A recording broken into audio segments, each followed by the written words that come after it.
Abonné à la manipulation, Assalé Temoko s'érige déjà en victime d'un prétendu système de fraude électorale. Les élections n'ont même pas encore débuté.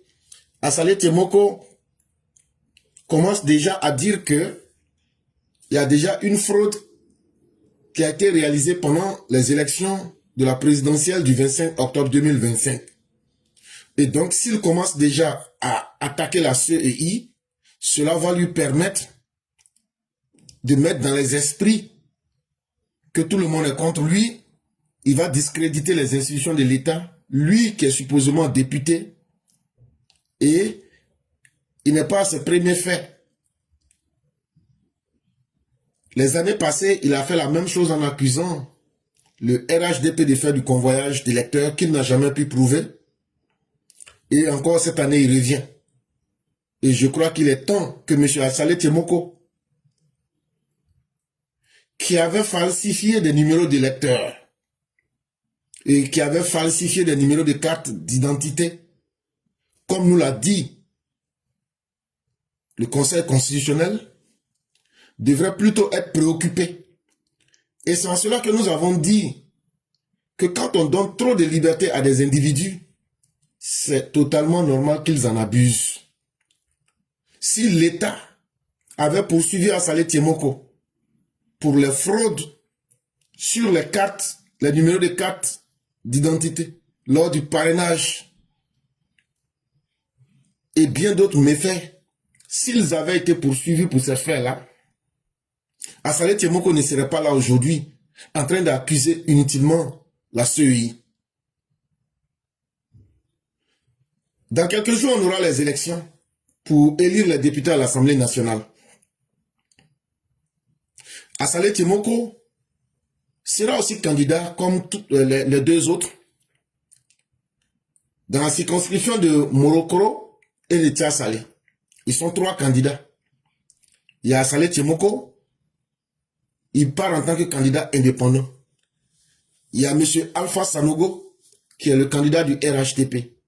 Et il y a M. Mian Octavie Pérou, qui sera le candidat du PDCI. Les élections pour les députés auront lieu le 27 décembre 2025. Mais Assalé Temoko a déjà commencé une fausse polémique sur les réseaux sociaux comme à ses habitudes. Et qu'est-ce qu'il fait? Sur sa page Facebook, il allait là-bas, il dit que la CEI, là, pendant les élections présidentielles du 25 octobre 2025, là, que la CEI a manipulé les chiffres pour que Alassane Ouattara soit élu du côté de Tiasalé, que sinon que ce n'est pas les vrais chiffres. Et voici ce qu'il a dit exactement. Présidentielle 2025, le taux de participation impossible de la CEI Tiasalé. Lâche-t-il en titre? Ça, c'est le titre qu'il a mis. Puis d'ajouter, comment tout a été orchestré en 72 heures pour obtenir 60,03% de participation. Assalé Temoko promet qu'il dévoilera le vrai taux de participation, preuve à l'appui, avant de se demander à qui profite politiquement cette manipulation. Donc c'est que Assalé Temoko dit, il dit qu'à Tiasalé là, les 60,03% là, que il a fallu 72 heures pour que les gens puissent manipuler ces chiffres, pour les gonfler, pour que ça puisse profiter à quelqu'un. Et il pose la question, c'est à qui ça profite? Que parce que le taux de participation de 60,03% là, que c'est impossible d'atteindre ça à Tiasalé. Et donc, pour dire vraiment ce qu'il pense, il dit que la CEI a pris 3 jours, 72 heures, pour aider le RHDP à gonfler les chiffres, à manipuler les chiffres, à mentir aux gens pour que Alassane Ouattara soit élu dans la région de Tiasalé. Sinon, ce n'est pas le vrai chiffre et c'est de la manipulation qui a été faite. C'est ce qu'ils disent simplement. Mais à la vérité, ce n'est pas la première fois qu'Assalé Temoko s'amuse à ce jeu-là. Mais il ne trouve pas des gens pour l'amener devant la loi pour s'expliquer c'est pourquoi. Parce que la CEI même devrait prendre le temps de poser plainte contre M. Assalé Tchemoko. Parce que, par le passé, Assalé Tchemoko, comme je le disais, avait menti en disant que le RHDP avait convoyé des électeurs dans la région de Tchassalé. Il avait accusé un préfet du nom de Koné, je pense bien. On a vu tout ça avec ce monsieur-là ici. Et aujourd'hui, à la veille d'une élection, alors que la Cour constitutionnelle avait laissé le choix à tous ceux qui avaient été candidats de venir déposer des observations. M. Assalé Tchemoko, qui n'a pas été capable d'avoir même les parrainages nécessaires, qui est passé par des falsifications et qui a été observé par la Cour constitutionnelle, il n'y a pas eu de plainte contre lui. La question que je me pose, est-ce que Assalé Tchemoko est un citoyen exceptionnel pour que ces méfaits puissent être passés sous silence? Ou bien est-ce que le régime du RHDP a peur d'Assalé Tchemoko? Ou bien les institutions qui sont accusées là ont peur d'Assalé Tchemoko? Voilà autant de questions que je pose. Parce que pour lui, pour qu'Assalé Tchemoko revienne refaire les mêmes mauvaises choses, il aurait fallu qu'il ait pris confiance.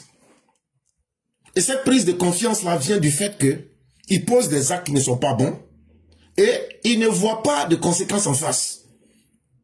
Et donc les mêmes causes produisant les mêmes effets, Assalé Tchemoko a compris une chose, c'est qu'en accusant, lui il est tranquille et après ça lui permet de se victimiser. Et quand il se victimise, il arrive à gagner les élections. Et ça c'est sa stratégie.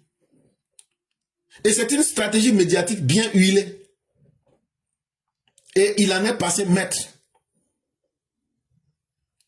Et c'est simple, hein, à s'attaquer publiquement à la CEI, ou même au corps préfectoral, ou même aux forces de défense, créer un climat de doute, de suspicion autour du processus. À la fin, il se victimise pour se donner l'image d'un résistant solitaire. C'est simplement honteux. Mais là ne réside pas le drame. Le drame réside là où Assalé Tchemoko ne trouve pas en face de lui la rigueur de la loi pour lui dire trop c'est trop. Il faudrait qu'il arrête cela. Parce que l'objectif qu'il vise ici, c'est d'installer immédiatement dans les esprits une perception de scandale.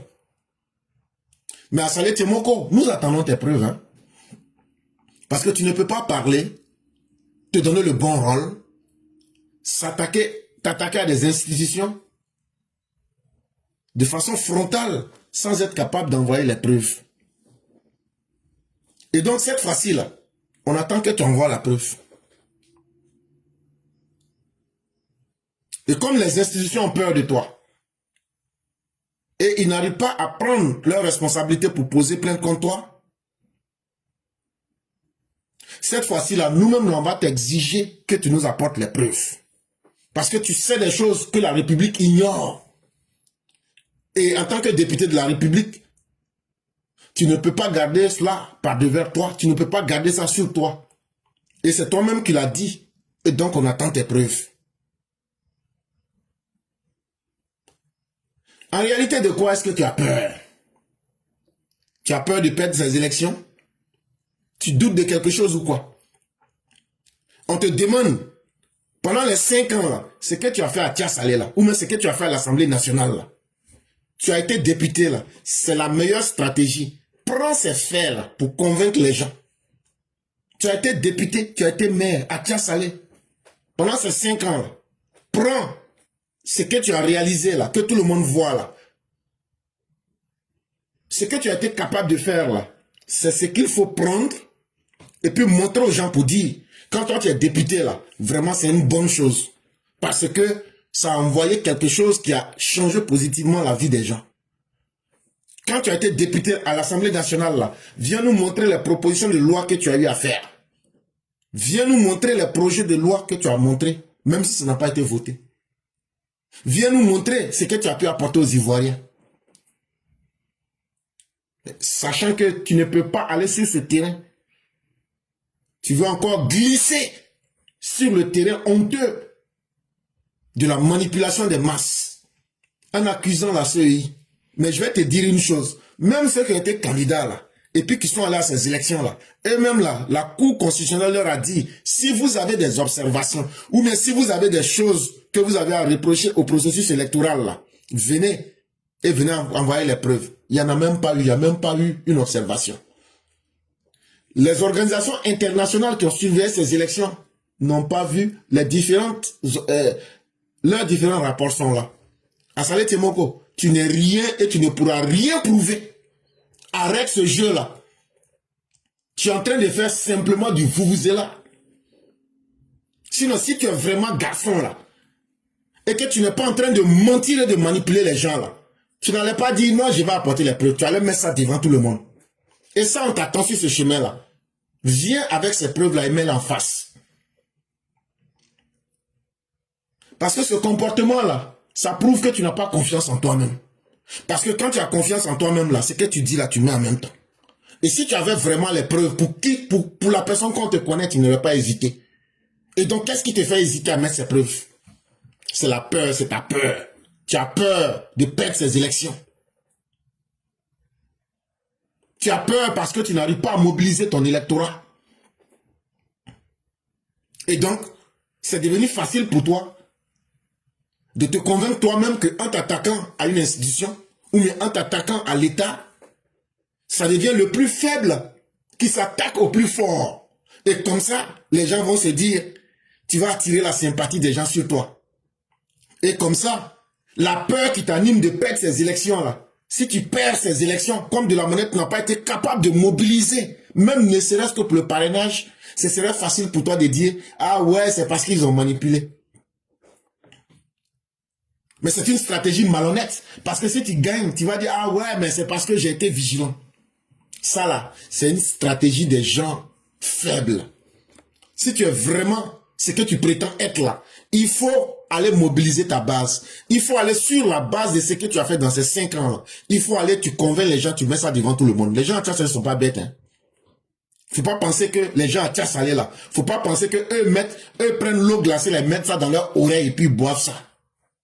Donc là, la peur qui t'anime de perdre ces élections là, et l'incapacité notoire par laquelle tu as brillé en n'étant même pas capable en 5 ans de faire des propositions que les Ivoiriens peuvent reconnaître aujourd'hui là.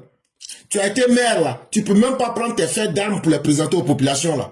Cette fois-ci là, tu vas pas accuser les institutions puis on va te regarder dedans. Et donc, on attend tes preuves. Tu as parlé, tu dis tu es garçon. On attend que tu nous apportes les preuves. Mais on ne va pas te permettre de créer un climat de tension préélectorale, un climat nauséabond, un climat néfaste pour Tia Salé, afin de fragiliser la CEI, qui aujourd'hui brille par sa neutralité. Les observateurs internationaux, ceux-mêmes qui ont été candidats, n'ont pas eu à faire ces imaginaires que tu es en train de propager dans ta tête. Mais comprends une chose, ce qui a pu marcher hier, c'est pas évident que cela puisse marcher en 2025. Et donc cette fois-ci là, ta manipulation ne prospérera pas. Et donc, si tu es vraiment un garçon, la preuve que tu as, il faut envoyer, tout le monde va voir. Sinon là, tu seras encore objet de honte.